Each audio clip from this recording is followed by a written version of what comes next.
Hidup terkadang terasa seperti labirin hubungan, sebuah perjalanan yang tak berujung, penuh dengan liku-liku. Namun, pernahkah Anda bertanya-tanya, apakah orang-orang dalam hidup Anda benar-benar ada untuk Anda atau hanya memanfaatkan kebaikan Anda?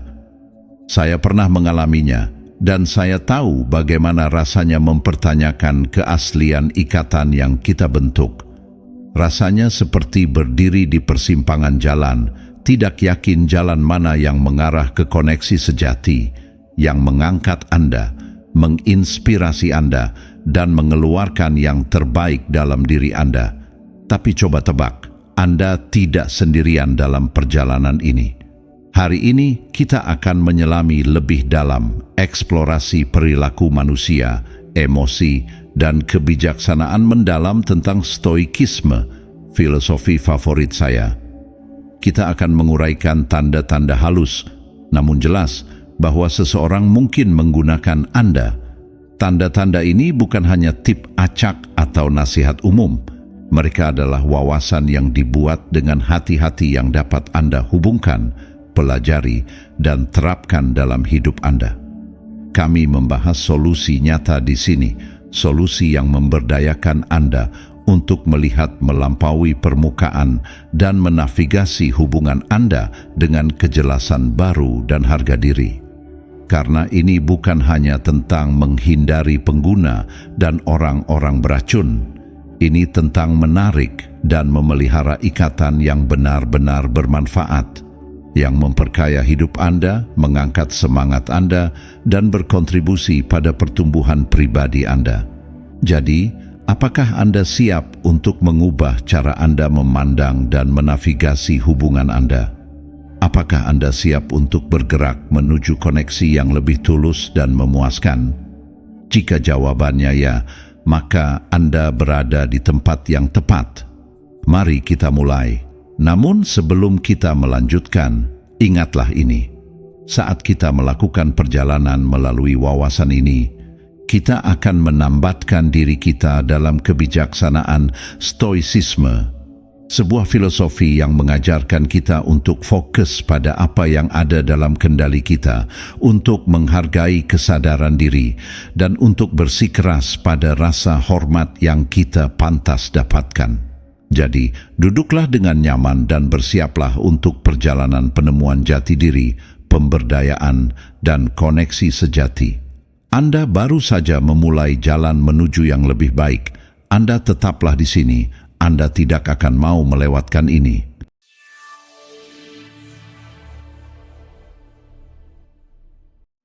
Nomor 1, komentar yang meremehkan. Bayangkan ini, Anda telah mencapai sesuatu yang Anda banggakan, sesuatu yang membutuhkan waktu dan usaha. Anda dengan gembira membagikannya kepada seseorang yang Anda harapkan akan memberikan tepukan di punggung, tos, atau sekadar ucapan selamat. Namun yang Anda dapatkan malah penolakan, atau mungkin Anda membuka tentang mimpi, aspirasi, dan visi Anda untuk masa depan, dan yang Anda dengar hanyalah mereka meremehkan impian Anda. Ini bukan sekadar ucapan biasa, teman-temanku.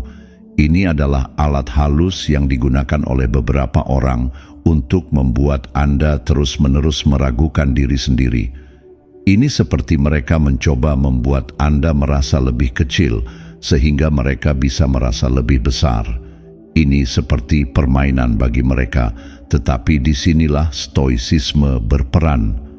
Anda lihat, stoicisme mengajarkan kita untuk fokus pada apa yang berada dalam kendali kita, termasuk reaksi Anda terhadap komentar-komentar yang merendahkan ini. Nah, itu dalam kendali Anda. Lain kali seseorang mencoba meremehkan pencapaian Anda atau meremehkan impian Anda, ingatlah prinsip stoik ini. Komentar-komentar ini lebih banyak berbicara tentang rasa tidak aman si pembicara daripada tentang harga diri Anda. Itu adalah cara mereka mengatakan, "Saya merasa terancam oleh kesuksesan Anda." Jadi, apa yang dapat Anda lakukan? Anda punya pilihan, teman-teman. Anda dapat membiarkan kata-kata ini memiliki kekuatan atas diri Anda, atau Anda dapat melihatnya apa adanya, sebagai refleksi dari kekacauan batin orang lain. Harga diri Anda baiklah, itu bukan alat bagi orang lain untuk merendahkan Anda. Itu adalah perisai Anda, kekuatan Anda. Jangan menyerah pada keinginan mereka yang berusaha menggunakan Anda untuk keuntungan mereka. Kelilingi diri Anda dengan hal-hal positif, dengan orang-orang yang benar-benar mendukung dan mengangkat Anda.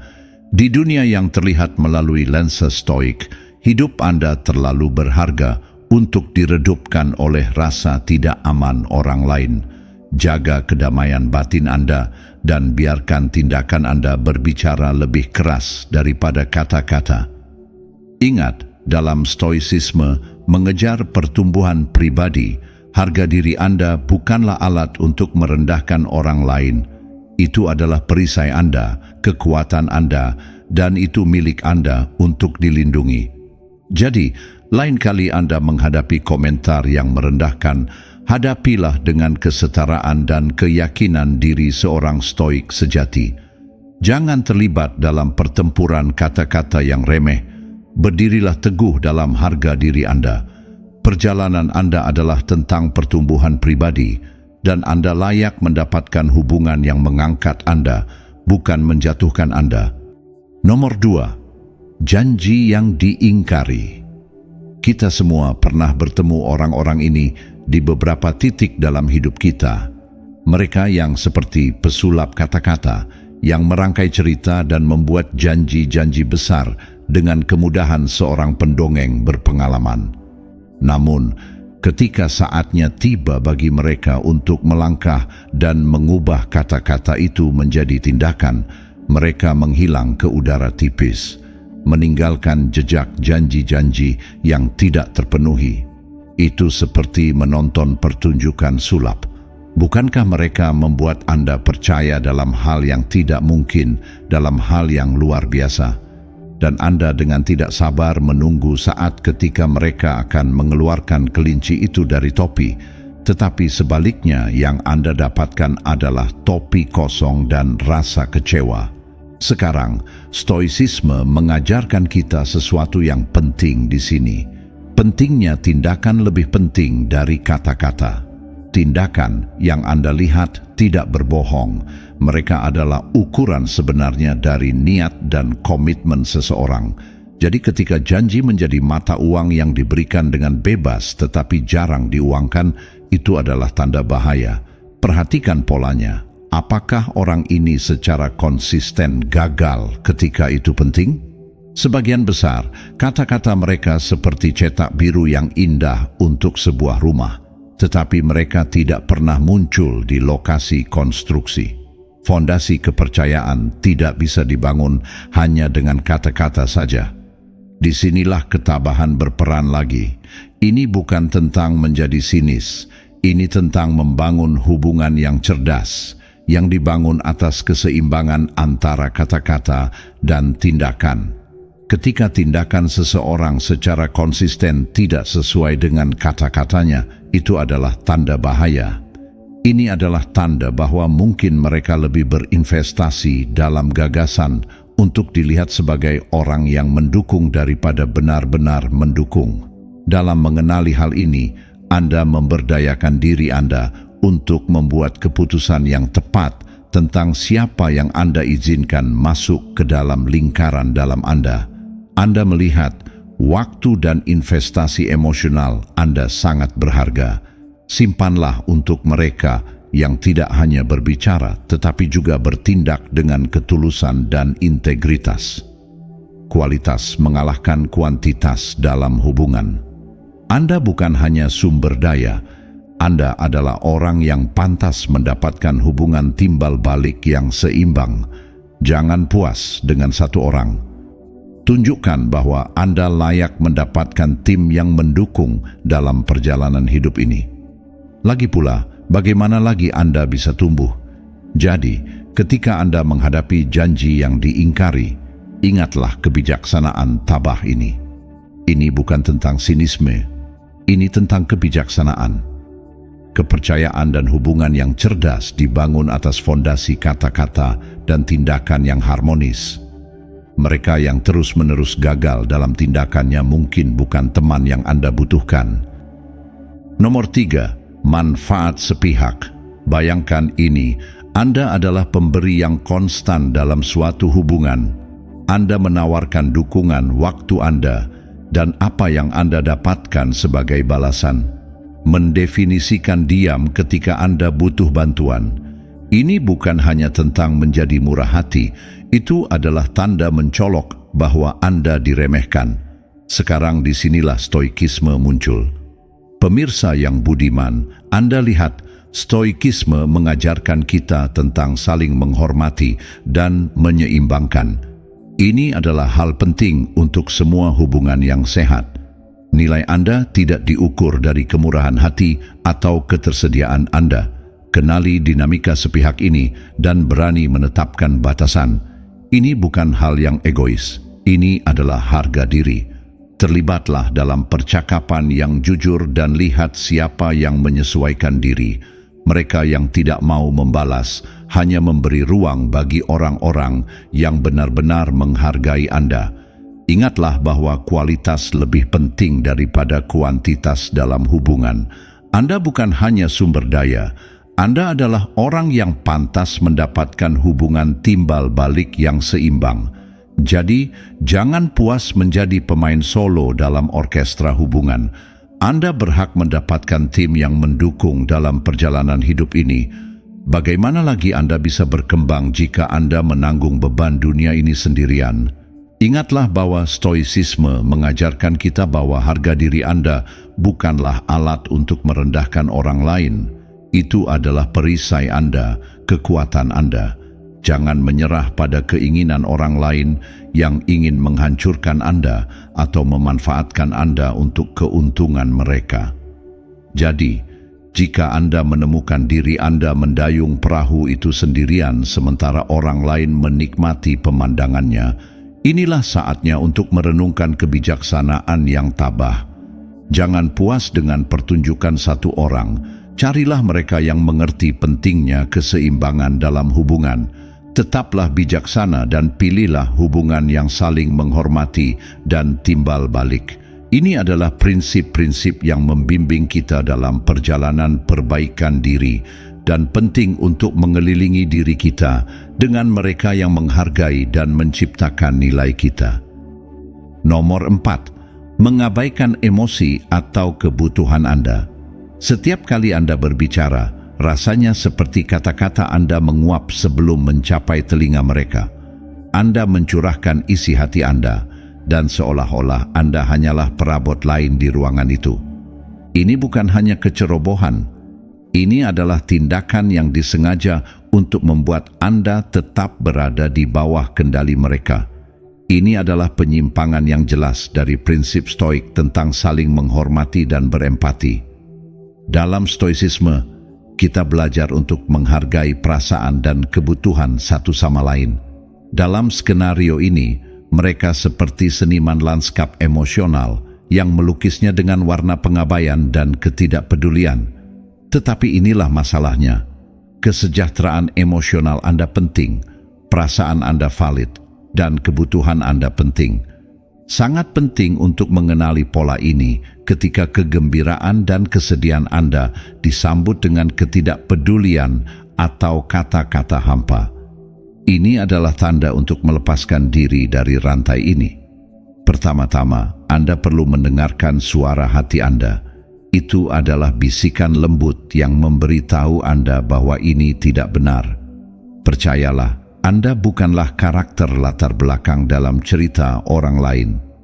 Anda adalah pemeran utama dalam cerita Anda sendiri. Ketika emosi dan kebutuhan Anda dikesampingkan, inilah saatnya untuk berbicara. Ini bukan tentang memulai konflik, tetapi tentang menghargai perasaan Anda. Jika ini terus terjadi, mungkin sudah waktunya untuk mengevaluasi kembali hubungan tersebut. Ingatlah ini, menghargai diri sendiri adalah langkah pertama dalam mengajari orang lain cara menghargai Anda. Terkadang, Hal yang paling memberdayakan yang dapat Anda lakukan adalah menjauh dari mereka yang tidak menghargai harga diri Anda. Jadi, mari kita belah perasaan dan kebutuhan kita. Kelilingi diri Anda dengan orang yang tidak hanya mendengarkan Anda, tetapi juga melihat Anda. Hubungan seharusnya jalan dua arah, bukan gang satu arah yang hanya membawa kebahagiaan orang lain. Mengejar perbaikan diri, ingatlah bahwa ketenangan pikiran Anda adalah harta Anda yang paling berharga. Jagalah dengan kebijaksanaan seorang pejuang yang tabah. Kesejahteraan Anda penting dan Anda layak berada dalam hubungan di mana perasaan dan kebutuhan Anda tidak hanya diakui, tetapi juga dihargai. Nomor 5. Manipulasi emosional. Bayangkan menavigasi hubungan persahabatan atau bahkan tempat kerja di mana kepercayaan diri Anda mulai menurun. Itu bukan karena perubahan pribadi di pihak Anda, tetapi karena agenda tersembunyi seseorang untuk memanipulasi perasaan Anda. Para manipulator ini, mereka pintar. Mereka menyamar sebagai teman atau sekutu dengan terampil mengikis harga diri Anda. Mereka menggunakan campuran licik pujian dan kritik, membuat Anda bergantung pada validasi mereka. Tetapi disinilah kita menambatkan diri dalam stoicisme. Kita mengingat kata-kata Marcus Aurelius, Mercusuar filsafat stoik. Dia berkata, Anda memiliki kekuatan atas pikiran Anda, bukan peristiwa luar. Sadari ini, dan Anda akan menemukan kekuatan. Wawasan yang mendalam ini adalah perisai kita di medan perang manipulasi emosional yang halus.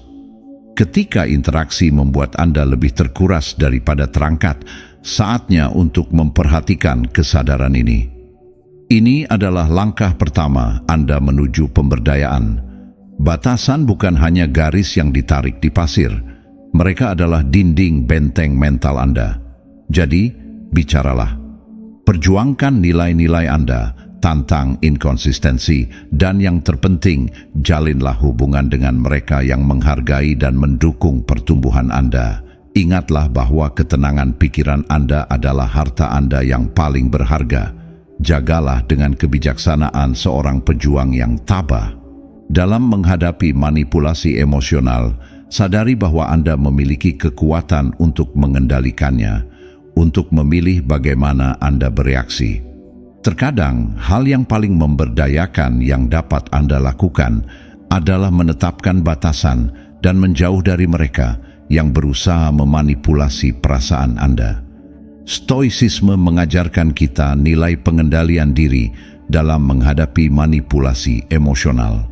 Jadi, mari kita berdiri teguh melawan manipulasi emosional. Percayai naluri Anda, tantang manipulasi, dan lindungi diri Anda. Ketenangan pikiran dan ruang mental Anda adalah milik Anda untuk mengatur. Dengan melindunginya, Anda tidak hanya menghormati diri Anda sendiri, tetapi juga menjunjung tinggi kebajikan tabah dan pengendalian diri. Ingatlah, kesejahteraan Anda penting dan Anda layak mendapatkan hubungan yang dibangun atas kepercayaan, rasa hormat, dan keaslian.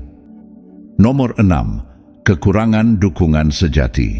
Di jantung setiap hubungan yang berarti terletak landasan dukungan sejati. Itu seperti memiliki pemandu sorak pribadi yang bersama Anda melalui setiap suka dan duka. Namun, apa yang terjadi ketika dukungan ini hilang? Yah, itu seperti berjalan di tepi jurang tanpa jaring pengaman. Anda melakukan suatu tindakan dengan harapan akan kata-kata penyemangat atau uluran tangan, tetapi yang terjadi adalah kekosongan. Ketidakhadiran ini adalah tanda bahaya yang jelas dalam hubungan apapun, yang menandakan bahwa Anda mungkin berada dalam suatu hubungan dengan seseorang yang melihat Anda hanya sebagai batu loncatan dan bukan sebagai mitra dalam hubungan. Dukungan sejati yang Anda cari bukan hanya tentang kesepakatan konstan atau dukungan yang tak tergoyahkan. Ini tentang memiliki seseorang yang menghargai mimpi Anda sama seperti mimpi mereka sendiri. Ketika dukungan ini hilang, Kemenangan dan cobaan Anda menjadi kebisingan latar belakang bagi mereka. Mereka mungkin tidak mengikuti cerita Anda, tetapi pikiran mereka ada di tempat lain. Mereka seperti bayangan yang muncul saat matahari bersinar terang, namun menghilang saat badai pertama datang. Hubungan seperti itu menguras energi, membuat Anda merasa sendirian dalam usaha Anda. Jadi, inilah kebijaksanaan tabah yang kami pegang teguh. Kenali pola ini.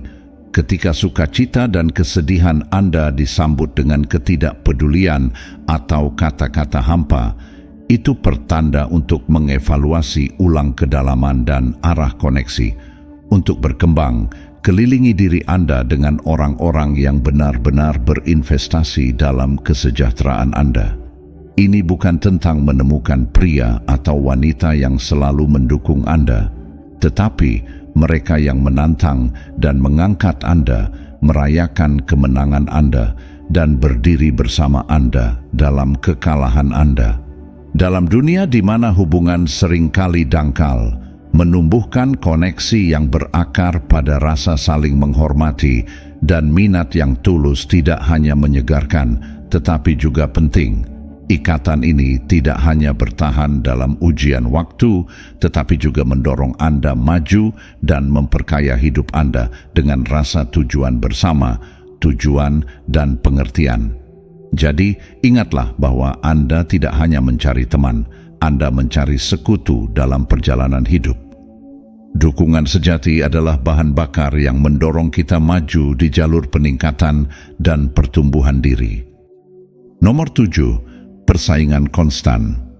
Dalam filosofi Stoik, mereka berbicara tentang fokus pada apa yang ada dalam kendali kita dan tidak khawatir tentang apa yang ada di luar itu.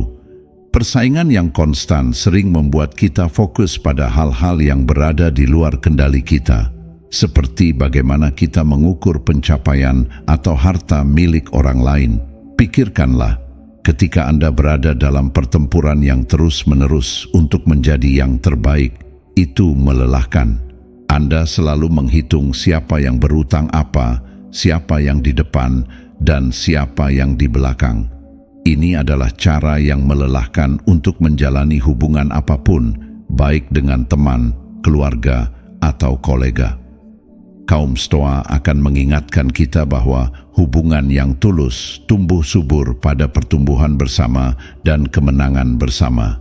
Ini bukan tentang mencatat skor, ini tentang saling mendukung, ini tentang merayakan keberhasilan satu sama lain, seolah-olah itu adalah keberhasilan kita sendiri. Bayangkan sebuah dunia di mana pencapaian kita bukan sumber kebencian atau persaingan, tetapi sumber inspirasi dan kegembiraan bagi orang-orang di sekitar kita. Itulah jenis hubungan yang harus kita cita-citakan. Jadi, inilah cara kebijaksanaan Stoik menjadi pegangan kita. Alihkan fokus dari kompetisi ke kolaborasi. Ingatlah, hidup bukanlah permainan jumlah nol. Kesuksesan Anda tidak mengurangi potensi kesuksesan orang lain. Alih-alih mencoba mengalahkan satu sama lain, bekerja sama untuk mencapai tujuan bersama. Disitulah kekuatan sebenarnya hubungan terletak pada kesatuan tujuan dan perjalanan bersama menuju sesuatu yang berarti. Ketika Anda melepaskan persaingan yang konstan, Anda menciptakan ruang untuk koneksi yang tulus. Anda menjadi sekutu di jalan kehidupan yang saling mendukung dan mengangkat satu sama lain, dan itu, teman-teman saya, adalah cara yang jauh lebih memuaskan untuk menavigasi jaringan hubungan yang rumit. Jadi, ingatlah, Anda tidak harus bersaing dalam setiap interaksi. Fokuslah pada koneksi yang dibangun atas rasa saling menghormati dan mendukung. Nomor 8. Ketidakhadiran di saat-saat kritis. Pernahkah Anda mengalami saat ketika segala sesuatunya berjalan dengan baik dan Anda dikelilingi oleh teman-teman dan simpatisan, tetapi ketika masa-masa sulit datang, beberapa dari teman-teman itu tampaknya menghilang seperti bayangan di malam hari? Dalam Stoicisme, ada penekanan pada pemahaman apa yang berada dalam kendali kita dan apa yang tidak. Baik perilaku teman-teman Fairweather benar-benar termasuk dalam kategori dari apa yang tidak bisa kita kendalikan. Kita tidak bisa membuat mereka ada untuk kita di saat-saat yang krusial. Namun, yang bisa kita kendalikan adalah bagaimana kita memandang dan bereaksi terhadapnya. Stoicisme mengajarkan kita untuk fokus pada kebaikan kita sendiri, karakter kita sendiri, dan tindakan kita sendiri. Stoicisme mengingatkan kita bahwa kita tidak bisa mengendalikan orang lain, pilihan mereka, atau kesetiaan mereka.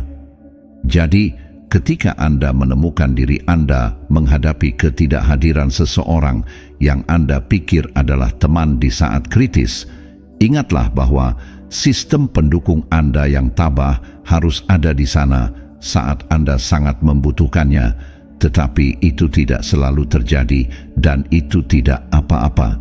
Di masa-masa sulit ini, Anda harus bisa mengendalikan diri dan tetap tenang.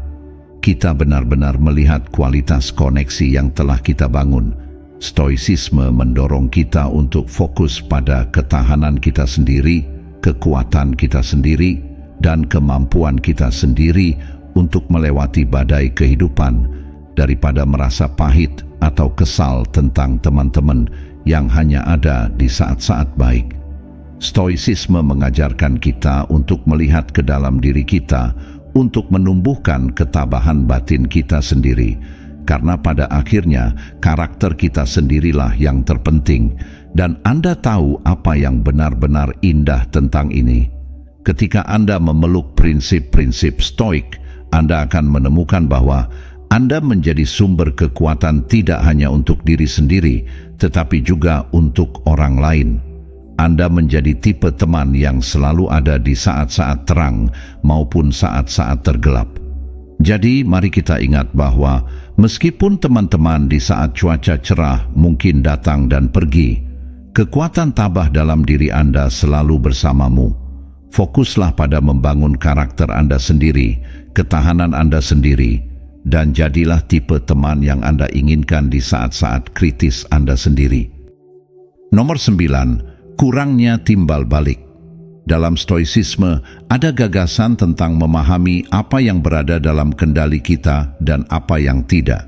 Baik tindakan dan pilihan orang lain, termasuk apakah mereka membalas dalam suatu hubungan, sering termasuk dalam kategori hal-hal yang tidak dapat kita kendalikan. Namun, inilah titik jangkar stoik.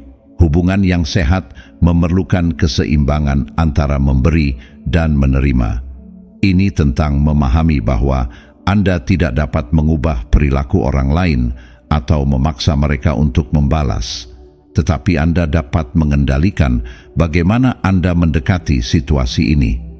Stoicisme mengajarkan kita untuk fokus pada kebajikan dan nilai-nilai kita sendiri. Hal itu mendorong kita untuk menjadi versi terbaik dari diri kita sendiri, terlepas dari bagaimana orang lain berperilaku. Jadi, jika Anda menemukan diri Anda dalam hubungan di mana Anda terus-menerus memberi tanpa menerima, ingatlah bahwa tindakan Anda berada dalam kendali Anda. Ini bukan tentang balas dendam, tetapi tentang menetapkan batasan yang sehat dan mengomunikasikan kebutuhan Anda. Stoicisme mengingatkan kita bahwa kita harus berusaha untuk menjadi yang terbaik dalam karakter dan tindakan kita sendiri, terlepas dari keadaan eksternal. Alih-alih merasa kesal atau frustrasi, stoicisme membimbing kita untuk berbalik ke dalam dan menumbuhkan rasa pemenuhan kita sendiri. Stoicisme adalah tentang menemukan kepuasan dalam menjadi versi terbaik dari diri kita sendiri, terlepas dari apakah orang lain membalasnya atau tidak. Dan inilah bagian yang indah. Ketika Anda mewujudkan prinsip-prinsip stoik, Anda menjadi mercusuar kekuatan dan kebajikan.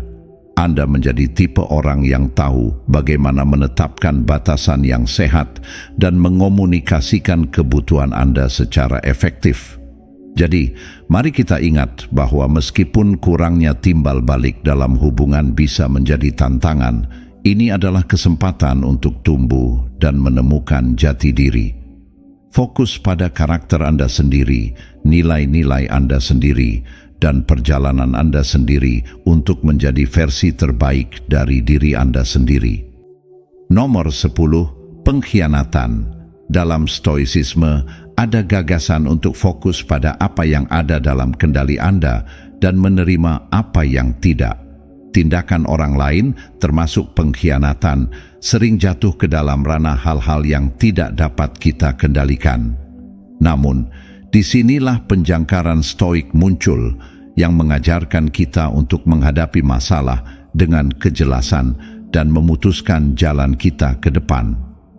Ini mengingatkan kita bahwa meskipun kita tidak dapat mengontrol tindakan orang lain, kita memiliki kendali penuh atas bagaimana kita merespons. Ketabahan mendorong kita untuk menemukan kekuatan dalam kesulitan dan mempertahankan ketenangan batin kita, bahkan ketika kepercayaan hancur. Ini tentang memahami bahwa pengkhianatan adalah cerminan dari pilihan orang lain, bukan ukuran harga diri kita sendiri. Bukannya dikonsumsi oleh kemarahan atau kebencian, sikap stoikisme menuntun kita untuk mengambil langkah mundur, menilai situasi dengan pikiran jernih, dan memutuskan bagaimana kita ingin melanjutkan. Ini bukan tentang mencari balas dendam atau bertahan untuk dendam. Stoikisme mengajarkan kita untuk memilih jalan yang selaras dengan nilai dan prinsip kita.